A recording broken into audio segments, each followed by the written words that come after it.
थाना शिकारपुर में सूचना मिली थी कि एक दंपत्ति अपने घर के बाहर जो मचान है उस पर सो रहे थे और वहां पे मृत पाए गए हैं। इस संबंध में घटना के अनावरण के लिए सीओ शिकारपुर के नेतृत्व में एक टीम गठित की गई थी, जिसके क्रम में आज इनकी टीम द्वारा इस घटना का सफल अनावरण किया गया है।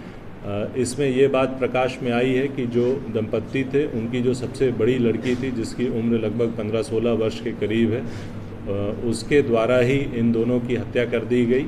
जब इससे पूछताछ की गई तो ये बताया गया कि इसके अन्य लड़कों से बात जो होती थी उसको लेकर इसके माता पिता नाखुश रहते थे और इसकी कई बार मार पिटाई करते थे, जिससे ये काफ़ी दिनों से क्षुब्ध थी। इससे पूर्व भी इसने एक बार प्लानिंग करी थी, हालांकि उस समय ये सक्सेसफुल नहीं रही थी।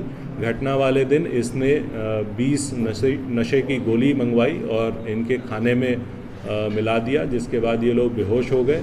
उसके बाद इसने एक छोटी कुल्हाड़ी से उसके पिछले हिस्से से इनके सर पर वार किया, जिससे कि इन दोनों की वहीं मौके पर मृत्यु हो गई।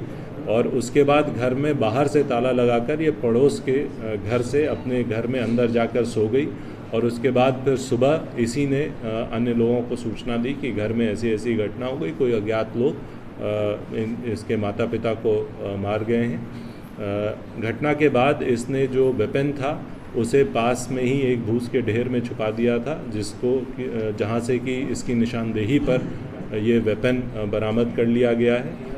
पूछताछ के आधार पर, अन्य साक्ष्य के आधार पर इस बाल अपचारी को जुवेनाइल जस्टिस बोर्ड के समक्ष प्रस्तुत किया जा रहा है तथा अग्रिम विधिक कार्रवाई सुनिश्चित की जा रही है। सर, नशे की गोली बेचने वाला जो लेकर गया उन लोगों का, जो लड़का इसमें नशे की गोली सप्लाई किया था उसे भी हिरासत में ले लिया गया है। उसके पास से कुछ अन्य नशे की गोलियां भी बरामद हुई हैं, जिसके आधार पर NDPS एक्ट के सुसंगत धाराओं में मुकदमा पंजीकृत करते हुए उसे भी न्यायिक अभिरक्षा में भेजा जा रहा है।